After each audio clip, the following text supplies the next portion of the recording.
Bonjour à tous et bienvenue à cette nouvelle vidéo de Apprentissage Natation. Alors aujourd'hui, on va voir trois nouveaux exercices qui vont te permettre de peaufiner ta respiration en crawl.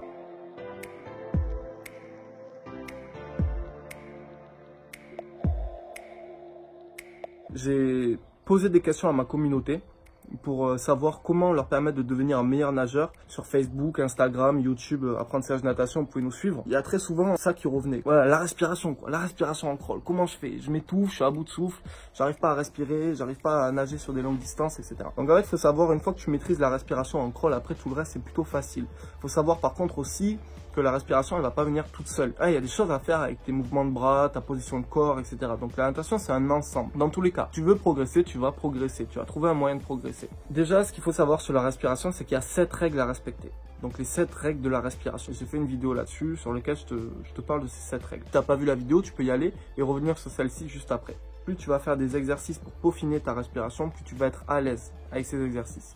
Plus tu vas pratiquer, plus tu vas être à l'aise avec ta pratique. Donc aujourd'hui, je te donne 3 exercices. Le premier exercice, c'est crawl à un bras. Donc tu vas placer un bras devant en appui et ensuite tu vas nager avec un seul bras.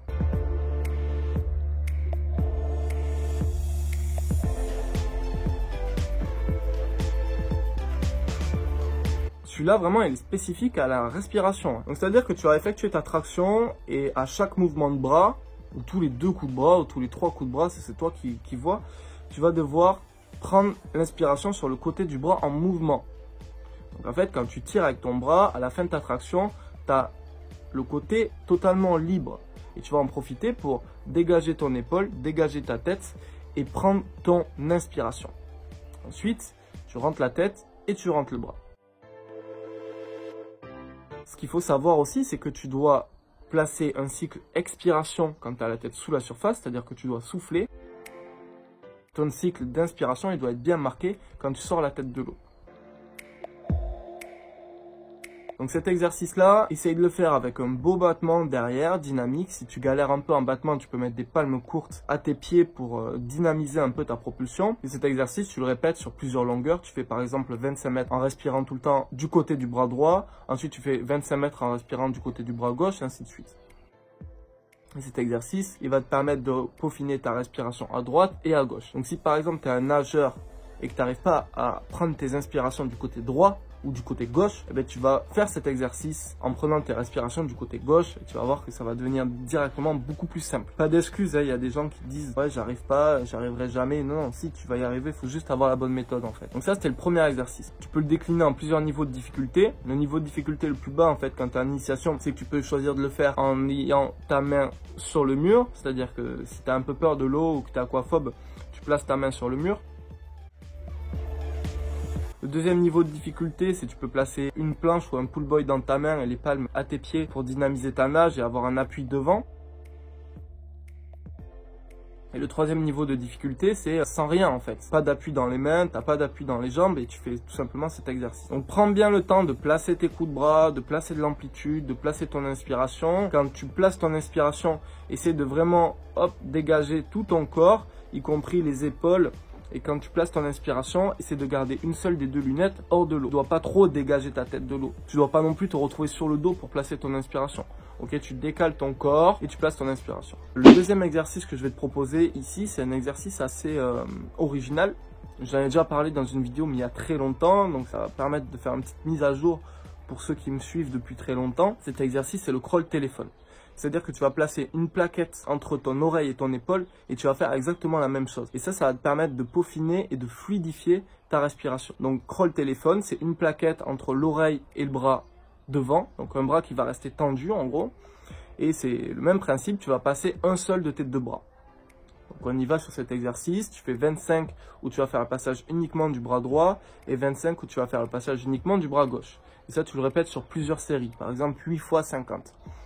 Donc tu fais crawl téléphone et l'idée c'est que ta plaquette, elle doit pas sortir de entre ton épaule et ton oreille. Donc ta plaquette, elle doit rester entre ton épaule et ton oreille pendant que tu fais cet exercice-là. Ça va être super intéressant parce que ça va te permettre de placer des inspirations, pas juste avec ta tête, mais avec tout ton corps. C'est-à-dire que tu vas être obligé de décaler tout ton corps pour placer ton inspiration. Et ça, c'est super intéressant, c'est super efficace.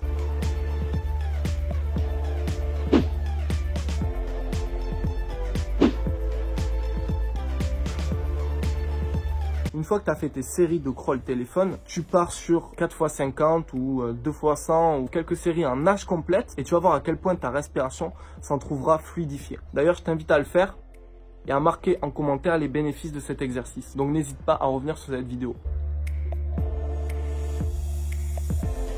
Et on passe tout de suite au troisième exercice. Celui-là aussi, il est très original. C'est le crawl.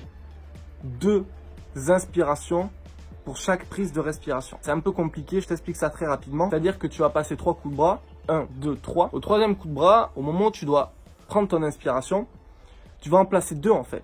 Tu vas tourner ta tête une fois sur la droite, replonger ta tête et la retourner à nouveau. Tu vas prendre 2 inspirations sur chaque cycle de respiration. De toute façon, tu vas comprendre un peu mieux avec les illustrations vidéo.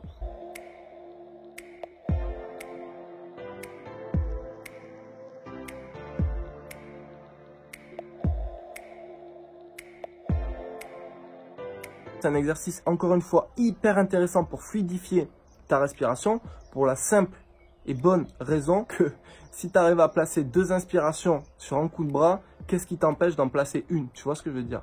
Et si tu arrives à le faire à droite et à gauche, là c'est bon. Tu vas décupler ton aisance dans l'eau, tu vois. Donc c'est pas forcément des exercices faciles que je t'ai présentés dans cette vidéo, mais c'est des exercices hyper efficaces. Si tu arrives à répéter régulièrement ces 3 exercices et à les intégrer à tes séances de natation, tu vas voir à quel point tu vas devenir plus à l'aise.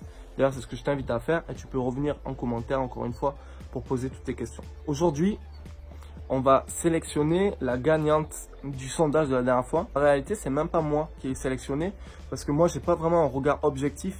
Moi, je suis entraîneur de natation et ça fait des années que je côtoie le milieu de la natation et que je pratique la natation. Donc, je suis pas objectif en fait. Donc, j'ai donné la sélection à un membre de ma famille qui ne nage pas. Il m'a dit vraiment, ce message, il sortait du lot et il illustre très bien ce que c'est la nage en glisse. Donc, le concours, c'était dites en commentaire ce que c'est pour vous la nage en glisse. Et cette personne, je l'invite à m'écrire sur les réseaux sociaux, donc Instagram ou Facebook, et puis je lui enverrai le t-shirt de son choix. Donc je vais rapidement sur YouTube et je vais regarder dans vidéo nager en glisse partie 2. Publicité qui s'affiche comme d'habitude, ça c'est chiant. Ah voilà, le commentaire c'est celui-là. C'est un commentaire de Marie Briand qui nous dit: pour moi, nager en glisse, c'est traverser l'eau comme l'oiseau traverse le ciel. En réalité, ouais, ça illustre très bien la nage en glisse et même la discipline. C'est-à-dire qu'en fait, ce que vous devez faire, c'est avoir suffisamment d'aisance dans l'eau, suffisamment d'aisance aquatique pour pouvoir traverser un bassin avec autant de facilité qu'un oiseau est en train de voler. Vous voyez ce que je veux dire? Qu'un oiseau, il va pas se prendre la tête en fait à voler, il va le faire naturellement, machinalement. Et vous, si vous devenez suffisamment bon en natation et si vous peaufinez suffisamment votre technique, vous serez capable de traverser les bassins automatiquement et avec suffisamment d'aisance que pour vous c'est naturel quoi. En fait, c'est un peu ça le but de la natation. Ça devienne facile en fait, que quand on vous regarde nager, on trouve que c'est facile, que c'est beau, fluide et facile. Donc ça c'est tout le concept, de nager sans effort et de nager en glisse. Maintenant dans les prochaines vidéos, je vous ferai sûrement un autre jeu comme ça, un autre jeu concours. Je trouve ça intéressant de partager avec vous des cadeaux, des expériences, des commentaires, etc. Je t'invite à mettre un pouce bleu si tu apprécies le contenu que je fais en natation et je t'invite aussi à t'abonner bien sûr si tu veux suivre toutes les nouveautés de la chaîne. Il y a des vidéos qui arrivent régulièrement et là j'essaie vraiment régulièrement d'améliorer la qualité des vidéos, la qualité des illustrations et j'espère que ça se ressent. Donc pareil, si tu ressens ça, mets un pouce bleu. Je suis ravi de pouvoir partager mon expérience avec toi. Je te dis à très bientôt pour de nouvelles vidéos. C'était Malcolm de l'apprentissage de la natation. Ciao!